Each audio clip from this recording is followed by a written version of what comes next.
વર્ષો પહેલાની વાત છે. બાદરગઢ નામનું એક નાનકડું ગામ હતું, જ્યાં માજીરાણા સમાજના લોકો શાંતિથી જીવન જીવતા હતા. તે ગામમાં એક ધાર્મિક ભગત રહેતા હતા. માથા પર લાંબા વાળ, મોટી દાઢી અને દિવસ રાત ભગવાનના ભજનમાં લીન રહેતા. એક દિવસ તેઓ પરખડી ગામ ગયા. બપોરે જમ્યા બાદ લીમડાના ઝાડ નીચે આરામ કરવા સૂઈ ગયા. તેમના લાંબા વાળ ખાટલાની નીચેથી લટકી રહ્યા હતા. ત્યારે સામેના ઘરની એક સ્ત્રીને મજાક સૂઝી. આટલા મોટા વાળ શું કામના? એમ વિચારી તેણે કાતર લઈને ભગતના બધા વાળ કાપી નાખ્યા. થોડી વારમાં ભગત જાગ્યા. માથા પર હાથ ફેરવતા જ કપાયેલા વાળ જોઈ ગયા અને ગુસ્સામાં ખાટલા નીચે પડેલું પોતાનું પગરખું તે સ્ત્રી તરફ ફેંકી માર્યું. એ દ્રશ્ય જોઈ બાજુમાં ઊભેલી એક નાની બાળકી જોરથી રડવા લાગી અને એક ભયાનક ચીસ પાડી.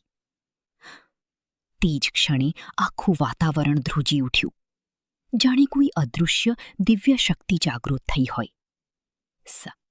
કારણ કે તે ઘરમાં સ્વયં મહામાયા રાજરાજેશ્વરી મેલડી માતાજીનું માઢ હતું. માતાજીએ એ બાળકીની પીડાભરી ચીસ સાંભળી લીધી અને દિવ્ય શક્તિ જાગૃત થઈ. પછી બધું શાંત થઈ ગયું અને તે ભગત પોતાના ગામ બાદરગઢ ગામ તરફ પાછા નીકળ્યા. પણ તેઓ ગામની સીમ પાસે પહોંચ્યા. એક જોરદાર ચમત્કાર થયો. આકાશ ગરજી ઉઠ્યું અને ભગત જમીન પર ઢળી પડ્યા, બેભાન થઈ ગયા. ગામ લોકો દોડી આવ્યા, તેમને ઉચકીને ઘરે લાવ્યા અને તરત જ ગામના ભૂવાને બોલાવ્યા.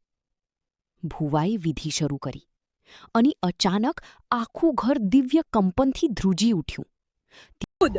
પરખડી ગામની મેલડી છું. અમારી કુંવાસીને પગરખું માર્યું અને બાળકીના કુકવે. આ ગામમાં હવે મેલડીનો ન્યાય થશે.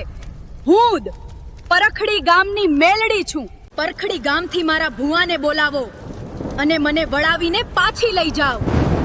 ત્યારે જ શાંતિ થશે. હું જાગૃત થઈ ગઈ.